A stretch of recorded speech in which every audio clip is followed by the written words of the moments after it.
Welcome to the Find Your Leadership Confidence podcast with Vicki Noethling. You are about to discover impactful lessons that help you grow as an individual, grow your confidence, and find the positive and good within you, so you powerfully and authentically become the best version of yourself. Be sure you visit our website at www.findyourleadershipconfidence.com. While you're there, subscribe to us via your favorite network. Now tune in, get ready, and enjoy the journey of emerging as a leader of exception in the 21st century.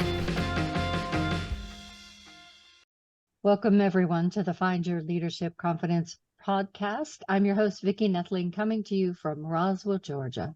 The goal of this podcast is to bring topics and guests that will empower you to become that confident leader and take your business and your life to the next level.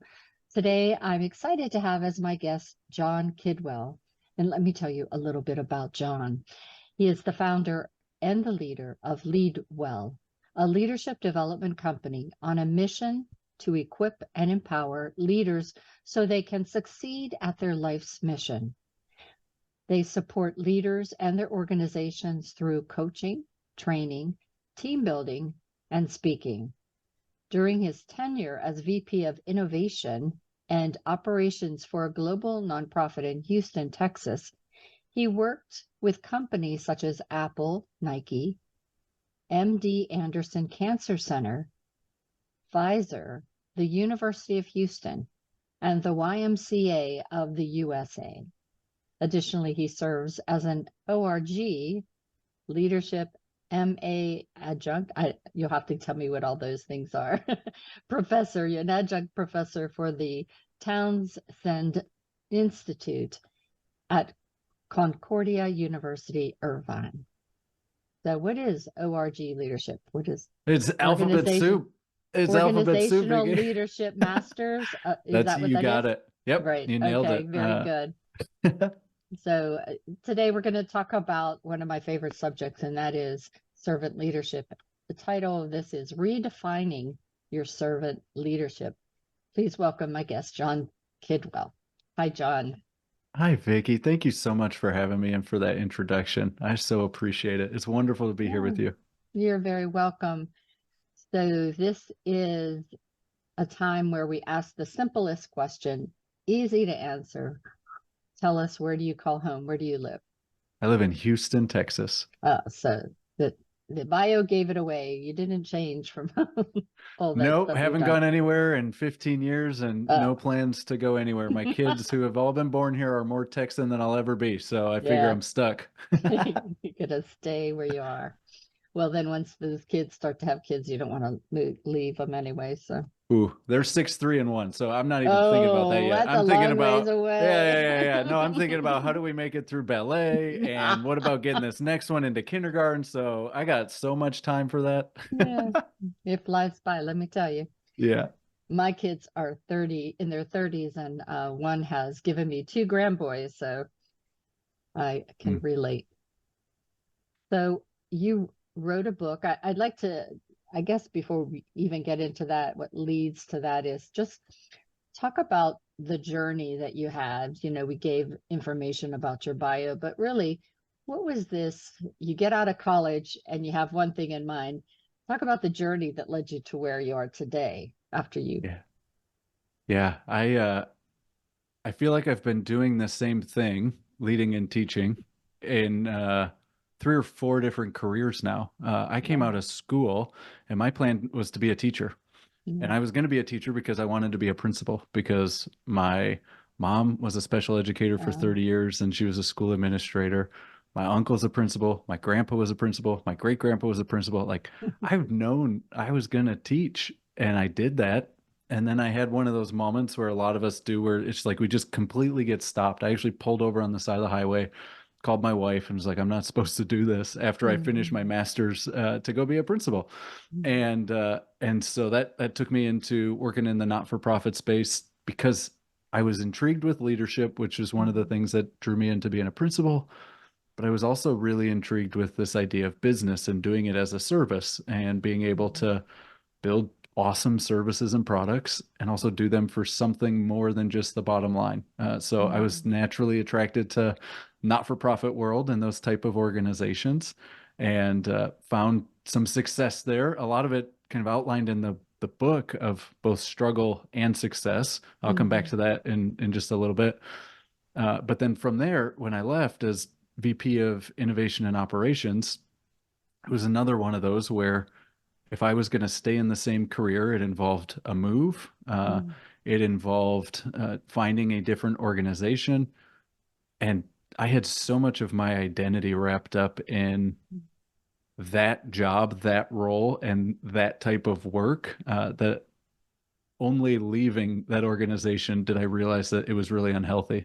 And I spent about 6 months kind of doing the like wilderness, what do you want to do when you grow up type of thing.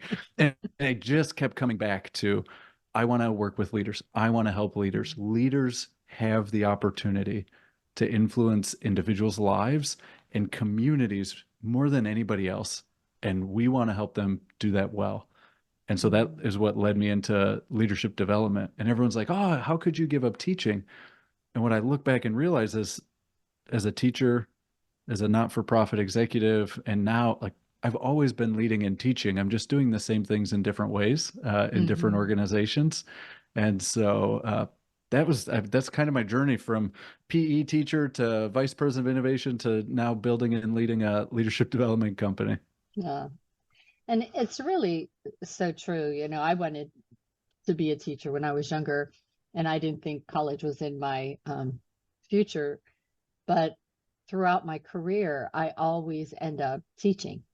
And it's funny. I think that's where I get the most joy, is being able to transfer of knowledge and experiences and things with people.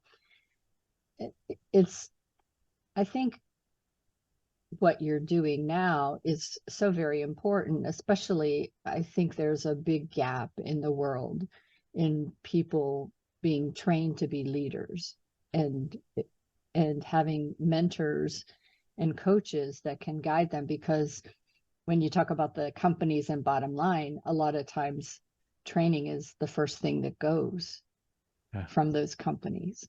And so, you know, we're here to fill that gap because we so desperately need to have leaders. Yeah, here's the job, figure it out. Like most of us experience, here's the role, here's the promotion, here's this next thing, figure it out, right? You get there, but you don't always get there the best way, the fastest way, the way that's most helpful and impactful for the organization or the people that you're around. And so being able to bring in a coach, bring in training to say, hey, here's a path and here's some steps that you can take. And here's what research shows. And here's what's worked in other places, like really worked. You can test these out. But then getting somebody or a group of people that can give you real-time feedback and ask you how it's going, see how you're doing, help you do better. Those things are so powerful, and they just continue to reduce. I love being able to see stats. Like there's one about leadership development that says when you invest $1 into leadership development and training, it 426% ROI. So essentially $1 spent can create $426. And it's like, man, when you put it that way, that's one of the best investments that you can make. And that's just to the bottom line. That has nothing to do with individuals' personal life, kind of their professional work here and beyond, as well as how effective other parts of the organization get when you do that. So, I mean, you and I could just sit here and spin on that because we're so excited about it. Absolutely. And it's true. You know, I've been in the corporate world. I was in for over 40 years, and you had times where you met that person and maybe they were your direct report or direct upline, or maybe they were the head of a company. But I think that's what's missing so much from businesses, is the person that's that leader of the company is not truly a leader. They aren't someone that's inspiring their people or really causing them to want to come to work every day. And it really, that attitude goes from the top down. And now it just becomes a job. Yeah. And people just don't stay if they have a manager that isn't a leader. Yeah. Agreed. Wholeheartedly. So you can talk a little bit. I think everyone should understand what a servant leader is, but let's talk about the word servant and how you use it. And in your mind, this is often, I do agree, a misunderstood or forgotten part of leadership. Yeah. I think for those that hold, kind of like you had said, the hey, come for the job, and there's not this calling, this lead by example, this inspiration and motivation put into why we do the work that we do. If you go devoid of that, um, we get that kind of type of leader that we think about, the executive in the corner office, that right, all of those type of things. And the way that we use the word servant is really one that acts for the benefit of others. That it really is that showing up, doing things that benefit others. For those of us that show up and already say to that common interview question, like, hey, tell me about your leadership style. Oh, I'm a servant leader. Sometimes we forget that we're a part of the benefiting all of those involved. And that's where I found myself in that journey, right? Was somewhere in between teacher and getting promoted inside of the not-for-profit world. I found myself holding on to only the servant side.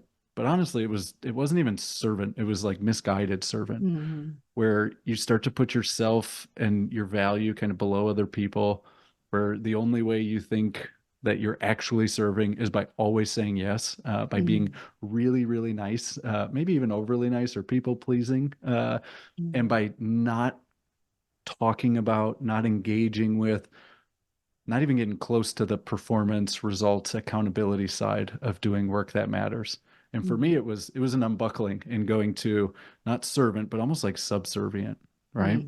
And so part of that process for me was looking at other leaders, those that are in charge of the companies, are in charge of their own businesses, and still with all of the power, the authority, with really being able to make all the decisions that they want, still turn around and say, you know what, I'm actually here.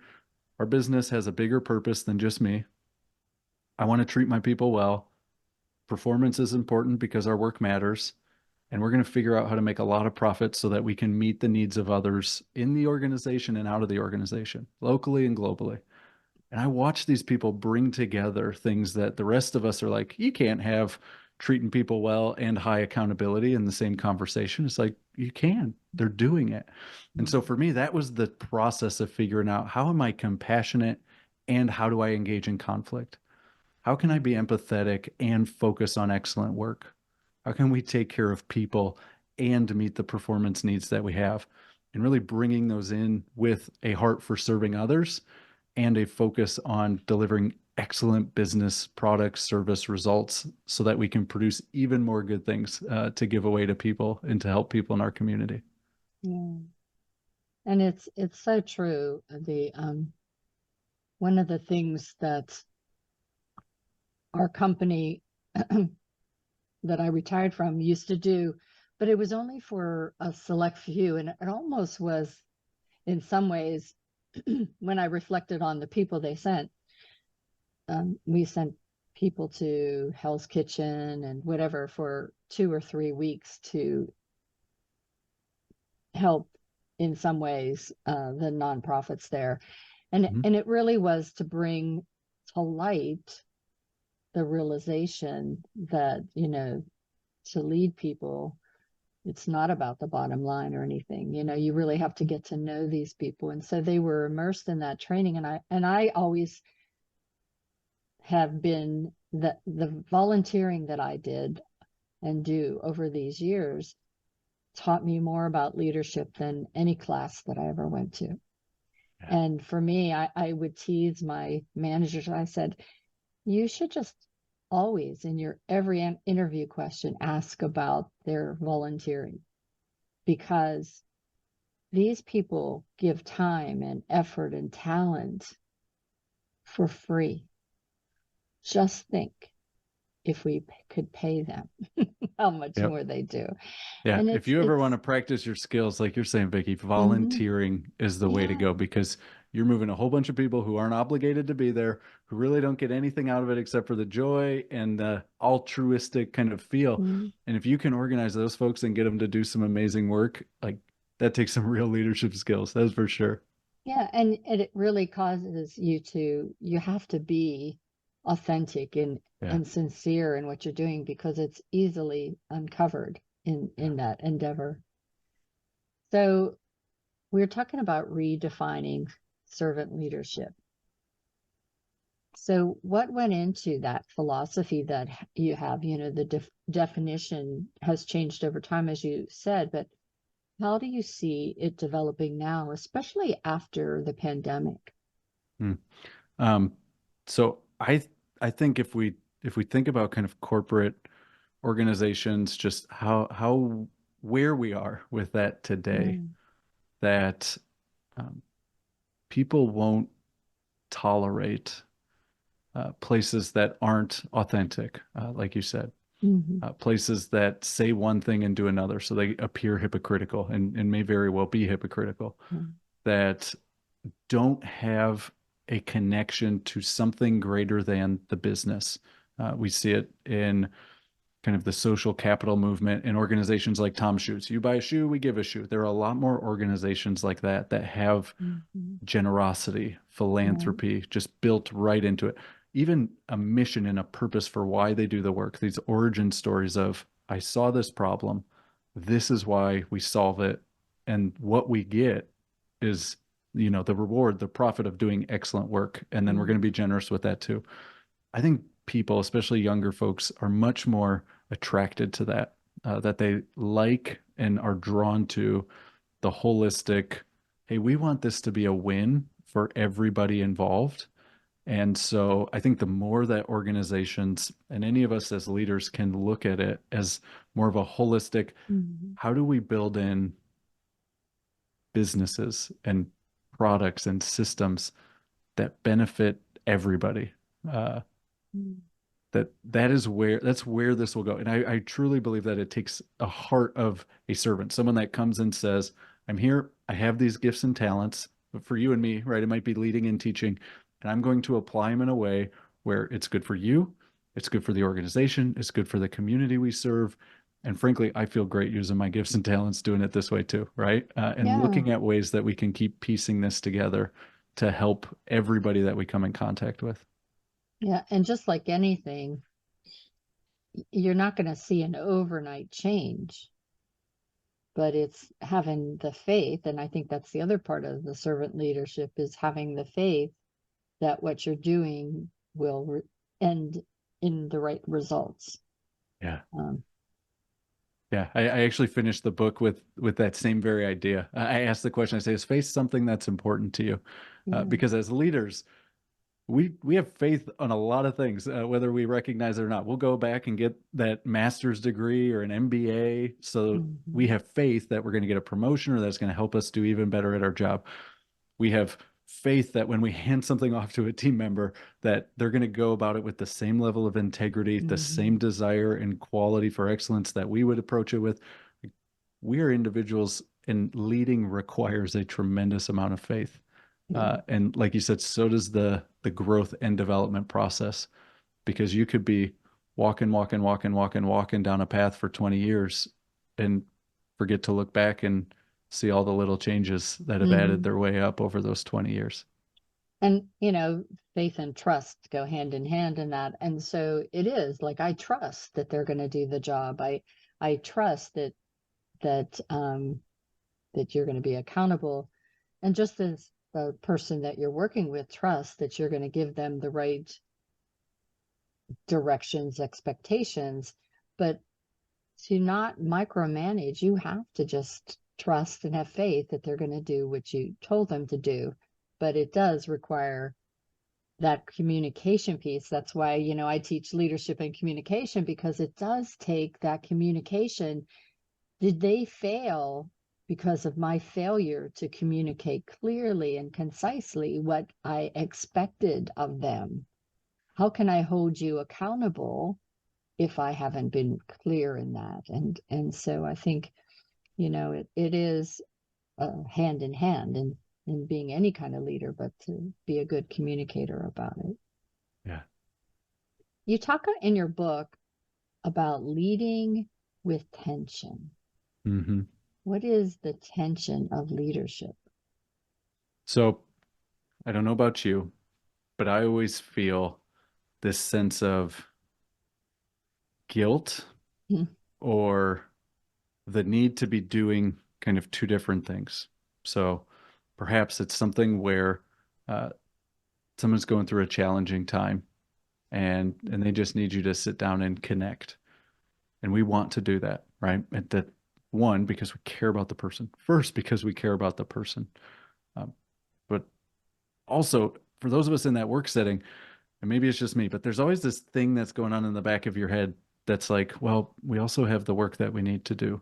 And and there's this fear that it's just going to be like, oh, I'm so connected and I empathize so much that, you know what, you should just take the next 6 months of work off. It's okay. Like your cat will get better. And it's just like it continues to go. And so as leaders, we often are in the tension in between kind of relationships and results. How do we make sure that we create and maintain healthy relationships that are grounded in trust and care and compassion?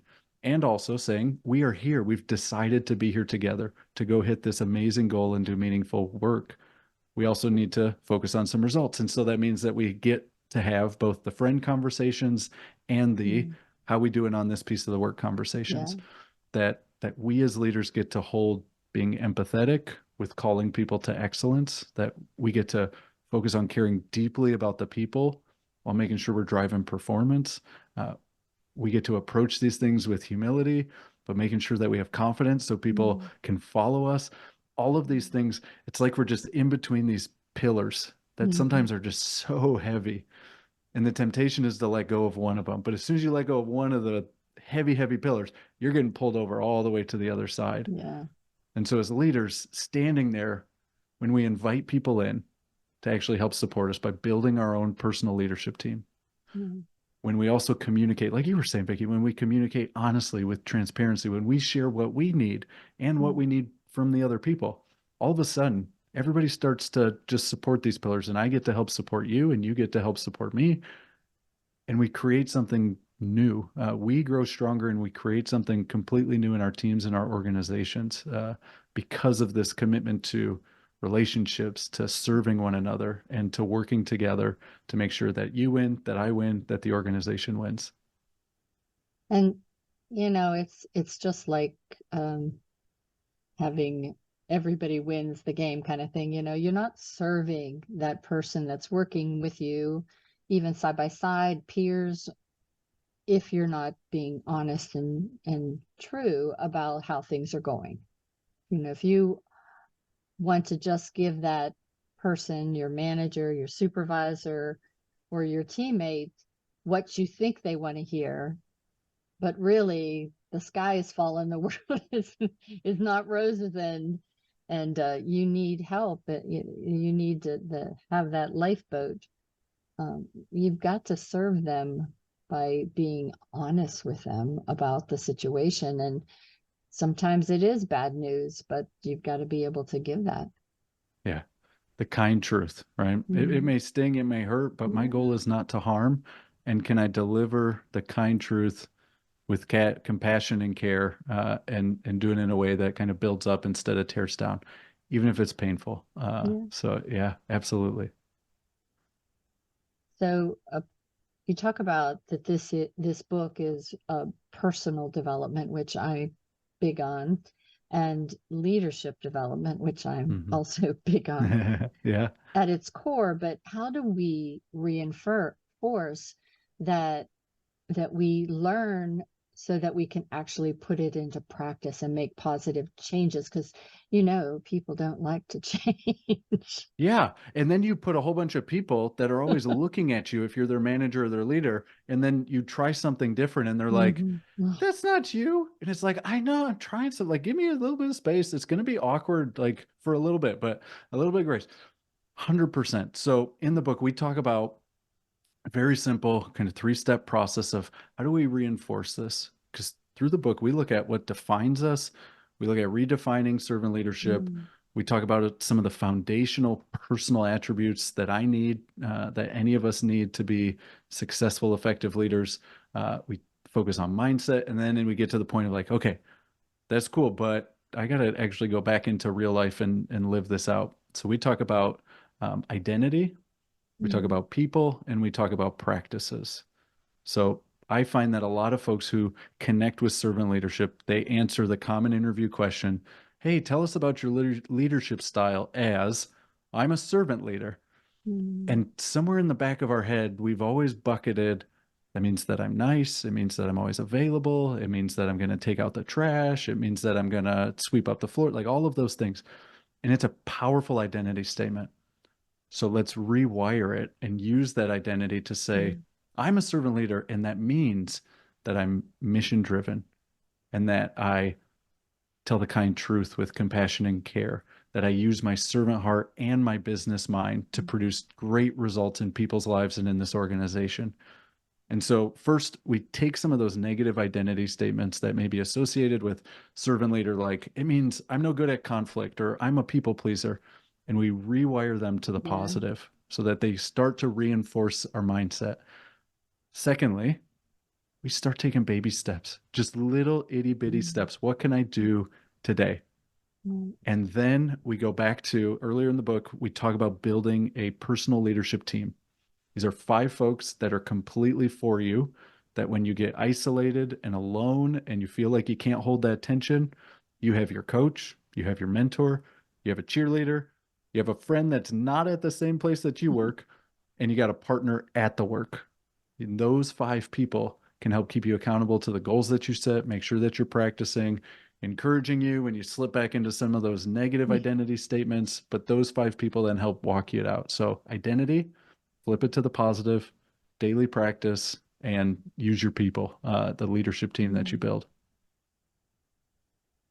And the thing that I think that's important about that statement is that if you do all those things, then you're leading by example, and you're creating really a succession plan, because those people that you're developing in both personal growth and leadership will be able to step in your shoes and walk the path, maybe not exactly the same way you did, but in the way that they feel comfortable and know. And so I think that's really important. I think that's where we also maybe have failed in some of our leadership styles, is we want to keep everything close under wrap and we don't teach. And then when we want to leave, there's this big hole and it's like somebody else's problem. But really, why do that? If you really are a true leader, then you want to leave back a legacy and be able to give back to the company some of what you received as you grew as a leader. You are 100% right. A story that did make it in the book, it did not make it in, is on the very first day as an executive, board member came to me and I was sweating. Like, we just had a board meeting. I'm brand new. What's going on? Why is this person like, can we talk in the hallway after the meeting? Like, you're technically not my boss. Like, yeah, and he says to me, he's like, do you know what your number one job is now? And I was like, capital, budget, people. I just kind of looked at him, and Tom was his name. And he goes, your number one job is to find and train your replacement. Yeah. And that stuck with me because, like you said, that is an absolute positive way that a leader can serve the organization, is to be able to always be developing somebody else and giving them what they can from what they have, but also letting them say, hey, my gifts and talents and my style might be a little bit different. So how do we anchor on the things that are primary, that we don't want to change, the principles, the values, the mission of the organization, but then let people bring their own unique style to some of those things. That's great. Yeah. All right. I think we can do one rapid fire. So Let's how does do your it. book differ from the other leadership and personal professional development books that are out there? Well, like it or not, there's a lot of my personal story in there, and there's not in any other leadership development book that is out there. The other piece is that I find that it's an accompanying book. So when you have an idea of servant leadership, if you've read The Servant as Leader, if you've read Lead Like Jesus, if you've read The Motive for Patrick Lencioni, if you've read some of these other things, this is a book, a practical coaching guide to help with confidence, strength as a servant leader. For me, kind of the resilience and the freedom that I needed to find to be able to lead how I've been gifted to lead. And hopefully others find like I have the joy in being able to do these things and watch everything around you, the people around you, the organization get amplified. And so I think that's probably how it differs me. And it really is a practical and coaching guide for those that already have a context of servant leadership. Oh, that's awesome. All right. It's time now for me to share my screen for any of you that are watching and you think, oh my goodness, I really could use some more of what Jon has to offer and want to get in touch with him, or maybe just stalk him on social media. I welcome it. You Yes. don't even have to stalk. We could just connect. Connect away. So those that are listening, you should have had a paper and pencil and took notes the whole time. But if not, you can go to my YouTube channel, subscribe, and get this video, as well as my website, findyourleadershipconfidence.com. But best of all is to go to his website, which is https://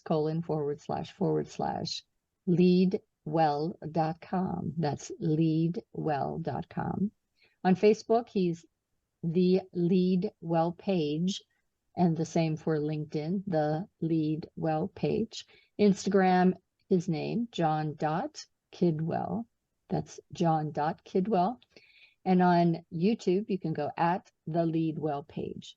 I'm going to turn it over now to Jon so he can talk to you about what you find on his website and on his social media, YouTube, anything that will give you a little bit more information so you can navigate to what you need. Thanks, Vicki. I really appreciate that. If you head to leadwell.com, you'll find that we work with mission-driven leaders and organizations, helping them bring purpose, people, and performance together. We want to help align executive teams, develop key leaders in their organizations, and help them cascade a winning culture. So we work with organizations and we work with individuals in coaching.